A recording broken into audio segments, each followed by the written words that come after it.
दो रजे हुए कभी इकट्ठे नहीं होते और 100 भूखे फटाफट इकट्ठे हो जाते हैं। तो जो राजनीति के भूखे लोग हैं वो तो फटाफट इकट्ठे हो जाते हैं। आज क्या स्टैंड है आपका?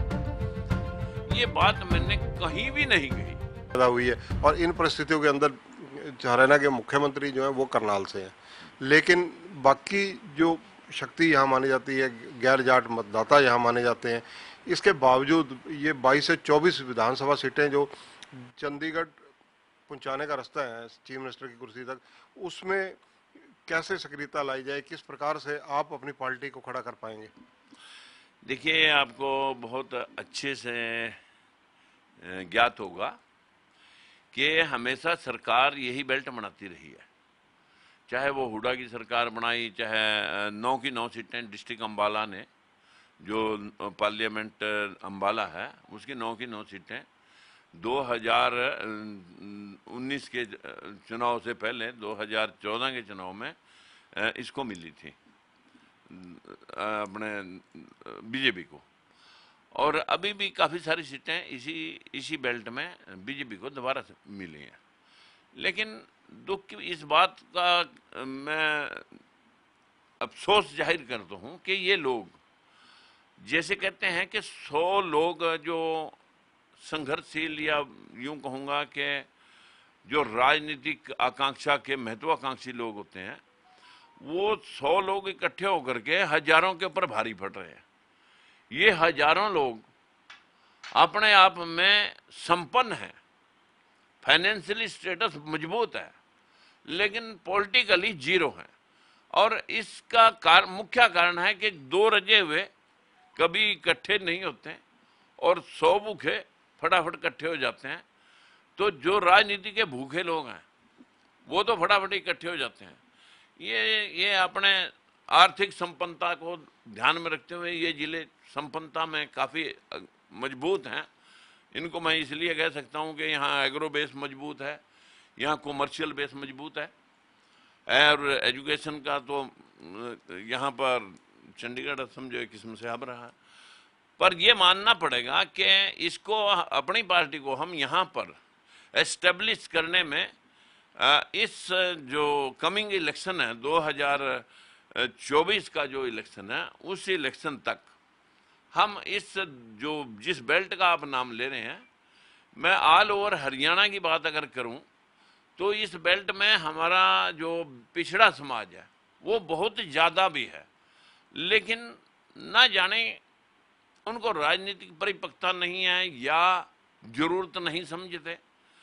हम उनके अंदर अवेयरनेस जगाने में लगे हुए हैं और हम दावा करते हैं कि आने वाले भविष्य में हम इस क्षेत्र को भी उसका हिस्सा दिलवाने में कोई कोर कसर नहीं छोड़ेंगे। सैनी साहब, जब आप भाजपा के सांसद हुआ करते थे, एक बात ज़्यादातर आप कहा करते थे 35 वर्सेस 1। आज क्या स्टैंड है आपका? देखिए, मैंने ये बाइट कोई किसी चैनल पे या कोई प्रेस विज्ञप्ति या किसी सभा में मंच से ये बात मैंने कहीं भी नहीं कही। तो फिर ये चीज बाहर आई कैसे आपके नाम से? ये उन लोगों ने बनाई जिन लोगों ने इसका फायदा उठाया। कौन लोग हैं वो? बीजेपी ने मेरा नाम रख करके मतलब 35-1 का नारा दिया और उसका फायदा उठाया। लेकिन मैं ये बात कह सकता हूं कि लोगों ने उसके बाद 34-2 भी करी और उस वक्त क्या मजबूरी थी आपकी? क्या भाजपा के सांसद थे इसलिए इस बात को नहीं खुलकर कहते थे? आज आप इस बात का मतलब एक तरह से इस बात को गलत बता रहे हैं। नहीं, मैंने कभी कहा ही नहीं, मैंने तब भी नहीं कहा। मैंने कहा था कि अगर जाटों को आरक्षण चाहिए तो फिर क्यों ना ये आरक्षण 100% कर दिया जाए। मेरे पास ये कॉपी है जिसको बहुत आप आसानी से दिखा सकते हैं कि ये कॉपी मैंने 5 लाख कॉपियों के रूप में लोगों के बीच में बांटी कि आज आरक्षण किसी की गरीबी हटाने का उन्मूलन नहीं है, ये है सत्ता, शासन और प्रशासन में हिस्सेदारी। हर जाति में पढ़े लिखे लोग हैं, शासन प्रशासन में सबको सुनिश्चितता होनी चाहिए थी।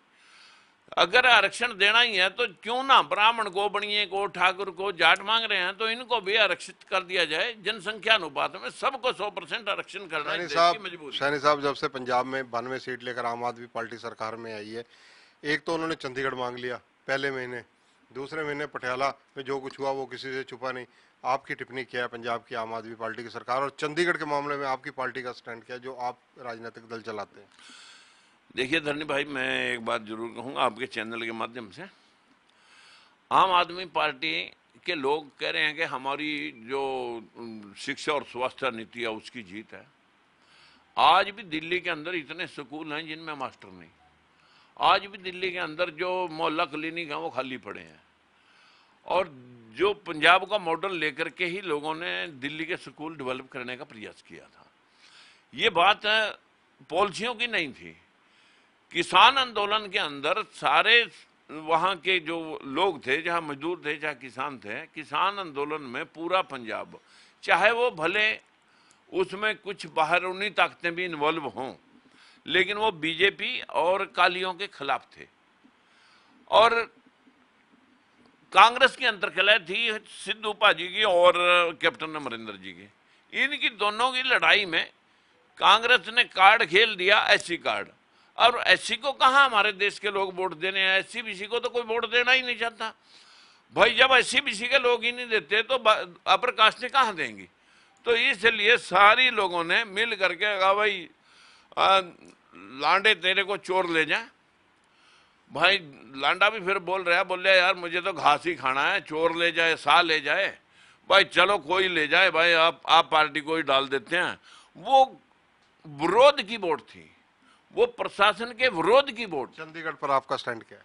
चंडीगढ़ तो देखिए जो है ना, इसके ऊपर बहुत पहले भी आगजनी हो चुकी है। ये यूटी जो है एक हमारे देश की खूबसूरत जगह है, इसको किसी राजनीतिक क्लैश के हवाले नहीं होना चाहिए। और ये मुझे लगता है कि राजनीतिक स्टंट था।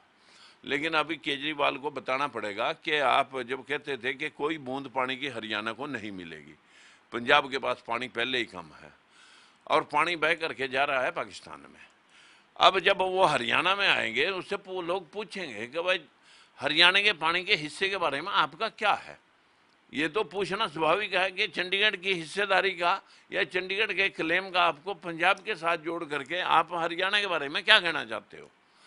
ये जवाब तो देंगे केजरीवाल जी। मैं इतना जरूर कहूँगा कि हमारा खूबसूरत शहर है इस उत्तर भारत का, इसको किसी क्लैश में न चढ़ने दिया जाए। धन्यवाद। तो ये है राजकुमार सैनी, निवर्तमान सांसद, बीजेपी के सांसद होते हुए सुर्खियों में आए थे। केवल हरियाणा या राष्ट्र में नहीं, विदेश में भी इनके कई जगह पुतले फूके गए थे उन दिनों जब 35+1 की बात आई थी। आज इन्होंने बिल्कुल इस बात का डिनाइल किया। इन्होंने कहा वो बयान इन्होंने कभी नहीं दिए। आखिर किन लोगों ने ये बयान दिए, जब हमने ये इनसे जानकारी लेनी चाहिए तो इन्होंने कहा कि वो लोग जिन्हें इसका लाभ मिला, यानी जिस राजनीतिक दल में तब ये हुआ करते थे। राजकुमार सैनी चंडीगढ़ को मानते हैं कि एक खूबसूरत शहर है और केजरीवाल को कोई हक और अधिकार नहीं है कि इस शहर के नाम पर कोई भी राजनीति करे और कोई क्लेम करे। इसके अलावा जिस प्रकार से अगले चुनाव होने जा रहे हैं, ऑटो रिक्शा की सवारी अब इनका राजनीतिक दल उस पर करने जा रहा है, यानी इनका चुनाव चिन्ह भी मिल चुका है। फिलहाल देखने वाली बात ये रहेगी कि राजकुमार सैनी एक बार अस्वस्थ रहने के बाद लगभग 1.5 साल बाद पूर्ण रूप से अब सक्रिय नजर आएंगे हरियाणा की राजनीति में। आने वाले दिनों में इनकी क्या गतिविधियां रहेंगी ये देखने को मिलेगा। कैमरामैन संजय सिंह के साथ चंद्रशेखर धरनी, पंजाब केसरी टीवी, पंचकुला। हमसे जुड़े रहने के लिए हमारे YouTube चैनल को सब्सक्राइब करें और नई वीडियो की नोटिफिकेशन के लिए बेल आइकॉन को दबाएं। अगर आप ये वीडियो Facebook पर देख रहे हैं तो लाइक जरूर करें और ज्यादा से ज्यादा शेयर करें। धन्यवाद।